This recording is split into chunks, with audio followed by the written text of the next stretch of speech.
Lettre à un jeune poète, Rainer Maria Rilke, Les Cahiers rouges. Lettre numéro 8. Borgebygard, Flady, Suède, le 12 août 1904. Je viens encore vous entretenir, cher monsieur Capus, bien que je n'ai guère à vous dire des choses pouvant vous être de quelque secours ou utilité. De grandes et multiples tristesses auraient donc croisé votre route, et leur seul passage, dites-vous, vous a ébranlé. De grâce, demandez-vous si ces grandes tristesses n'ont pas traversé le profond de vous-même, si elles n'ont pas changé beaucoup de choses en vous, si quelques points de votre être ne s'y est pas proprement transformé. Seules sont mauvaises et dangereuses les tristesses qu'on transporte dans la foule pour qu'elle les couvre. Telles ces maladies négligemment soignées et sottement, qui ne disparaissent qu'un temps pour réapparaître ensuite plus redoutables que jamais. Celles-là s'amoncellent dans l'être. Elles sont bien de la vie, mais de la vie qui n'a pas été vécue, qui est dédaignée, comme abandonnée, et qui n'en peut pas moins causer notre mort. Si notre regard porté au-delà des limites de la connaissance, et même plus loin que le halo de nos pressentiments, peut-être recueillerions-nous avec plus de confiance encore nos tristesses que nos joies. Elles sont des aubes nouvelles où l'inconnu nous visite. L'âme effarouchée et craintive se tait. Tout s'écarte. Un grand calme se fait. Et l'inconnaissable se dresse, silencieux. Presque toutes nos tristesses sont, je crois, des états de tension que nous éprouvons comme des paralysies, effrayés de ne plus nous sentir vivre. Nous sommes seuls alors avec cet inconnu qui est entré en nous, privés de toutes les choses auxquelles nous avions habitude de nous confier. Nous nous trouvons dans un courant dont il nous faut subir le flot. L'inconnu s'est joint à nous, s'est introduit dans notre cœur, dans ses plus secrets replis. Déjà même, ce n'est plus dans notre cœur qu'il est. Il s'est mêlé à notre sang, et ainsi nous ne savons pas ce qui s'est passé. On nous ferait croire sans peine qu'il ne s'est rien passé. Et pourtant, nous voilà transformés comme une demeure par la présence d'un hôte. Nous ne pouvons pas dire qui est venu. Nous ne le saurons peut-être jamais.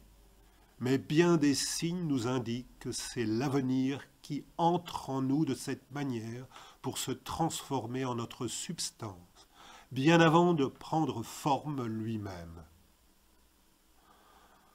Voilà pourquoi la solitude et le recueillement sont si importants quand on est triste. Ce moment d'apparence vide, ce moment de tension où l'avenir nous pénètre, est infiniment plus près de la vie que cet autre moment où il s'impose à nous du dehors, comme au hasard et dans le tumulte. Plus nous sommes silencieux, patients et recueillis dans nos tristesses, plus l'inconnu pénètre efficacement en nous. Il est notre bien, il devient la chair de notre destinée.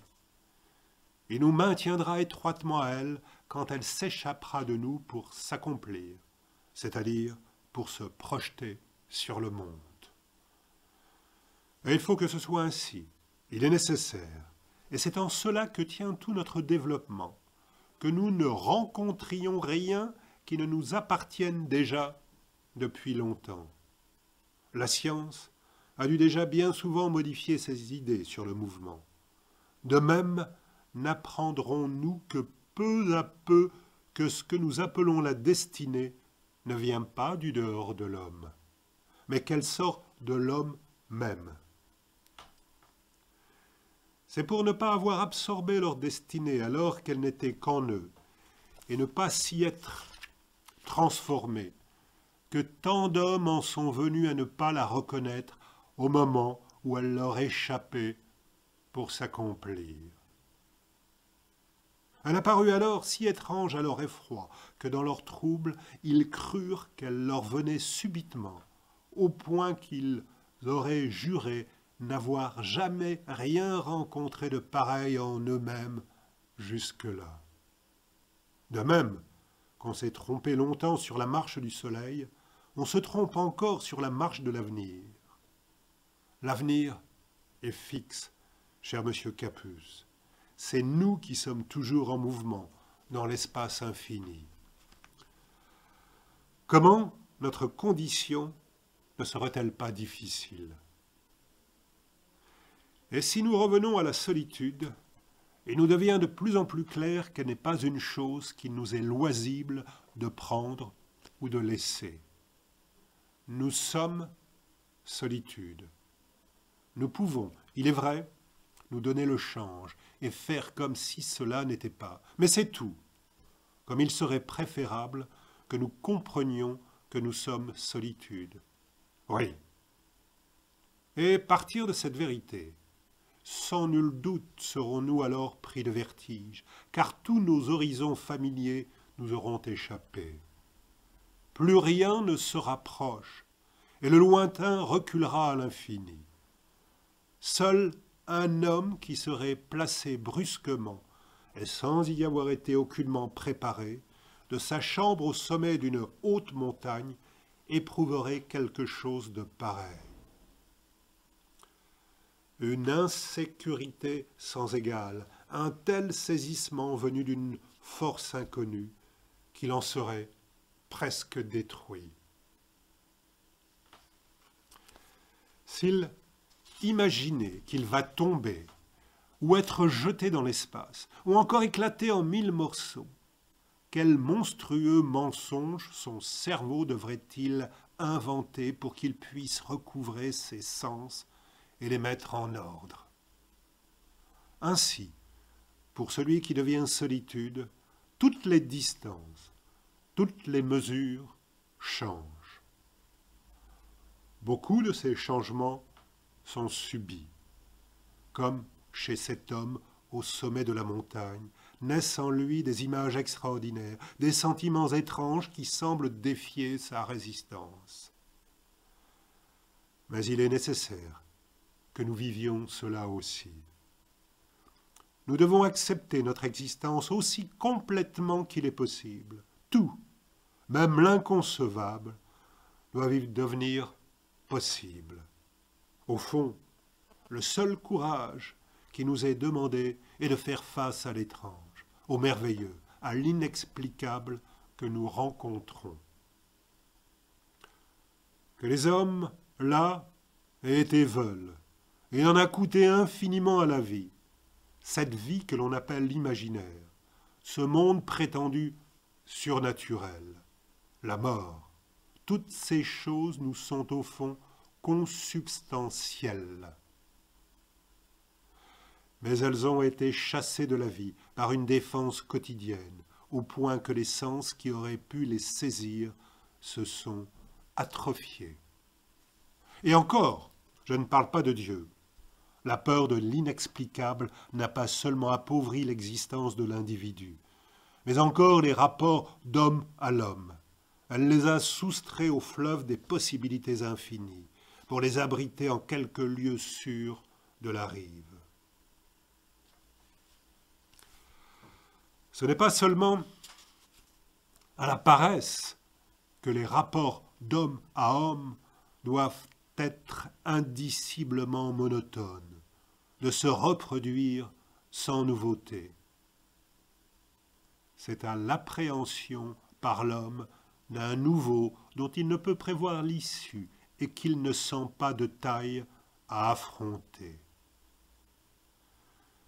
Celui-là seulement qui s'attend à tout, qui n'exclut rien, pas même l'énigme, vivra les rapports d'homme à homme comme de la vie, et en même temps ira au bout de sa propre vie.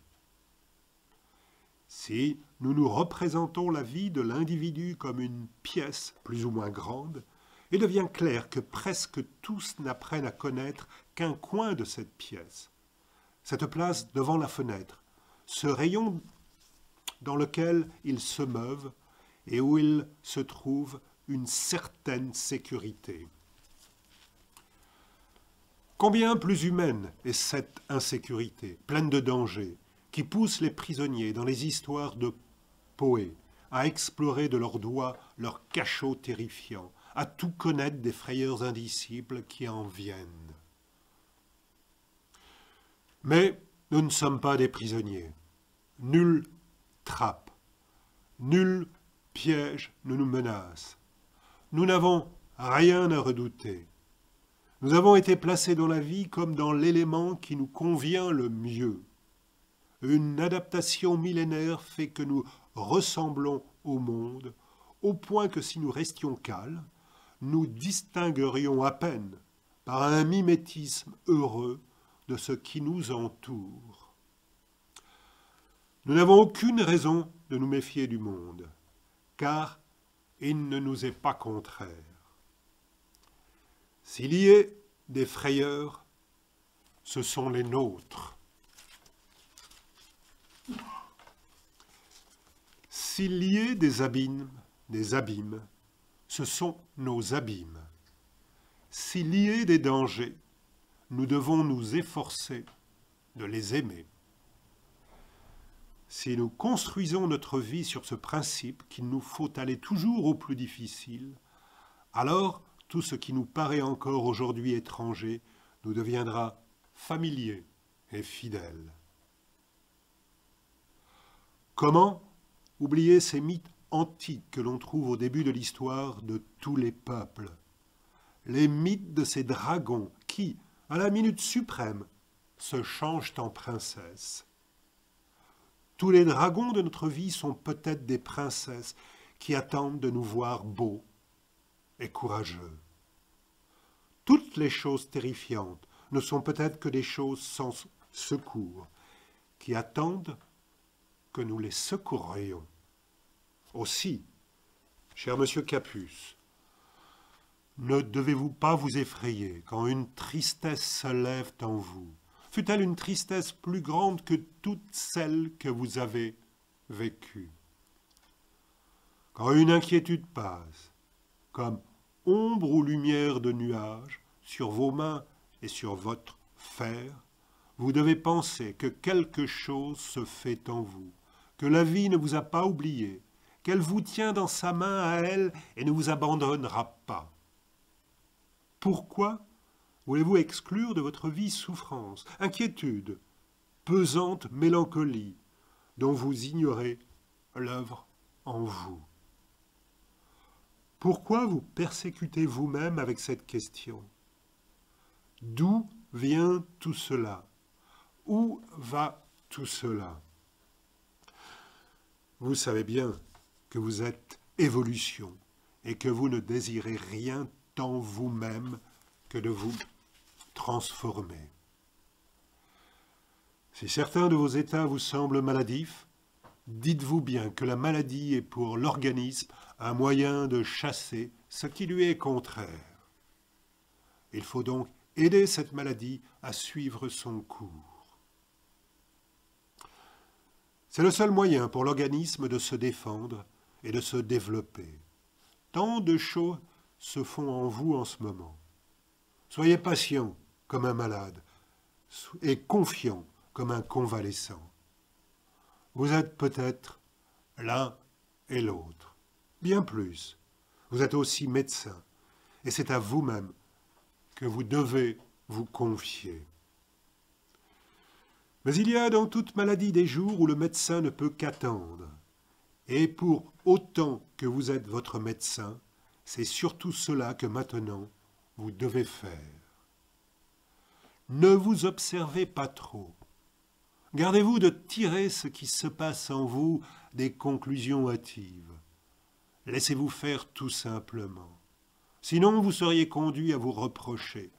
J'entends, du point de vue moral, votre propre passé, qui a une part dans tous ce qui vous advient maintenant. Ce qui agit encore en vous des errements de votre enfance, de ses souhaits, de ses désirs, et tout autre que l'image que vous en gardez et que vous condamnez. Une enfance solitaire et désemparée est si difficile à vivre, si complexe, livrée à tant d'influences et en même temps si étrangère aux échanges normaux de la vie, que là où s'introduit un vice, il ne faut pas se hâter de l'appeler vice. De façon générale, l'usage des mots demande tant de prudence, et si souvent c'est le seul nom de vice qui brise une vie, et non la chose elle-même qui, elle, n'a pas de nom, qui peut même répondre à une nécessité et trouver facilement place dans la vie. Votre dépense de force ne vous paraît excessive que parce que vous grandissez à l'excès votre victoire. La grande chose que vous avez faite ne tient pas dans cette victoire, quoique le sentiment que vous avez d'une victoire soit juste. La grande chose, c'est que vous ayez pu remplacer un mensonge par du sincère et du vrai. Sinon, votre victoire n'aurait pas été qu'un redressement moral sans portée, alors qu'elle correspond à une phase de votre vie, cette vie pour laquelle je forme tant de vœux. Soyez confiants, votre âme d'enfant enviait le cercle des grandes personnes. Je vois maintenant que ce cercle des grandes personnes ne vous suffit plus et que vous aspirez plus haut. Voilà pourquoi votre vie restera difficile. Voilà pourquoi aussi elle ne cessera de prendre de l'ampleur. Et il me faut vous dire encore une chose, que ce soit celle-ci. Celui qui s'efforce de vous réconforter, ne croyez pas, sous ces mots simples et calmes qui parfois vous apaisent, qu'il vit en lui-même sans difficulté. Sa vie n'est pas exempte de peine et de tristesse, qui le laisse bien en deçà d'elle. S'il en eût été autrement, il n'aurait pas pu trouver ces mots-là. Votre Rainer Maria Rilke.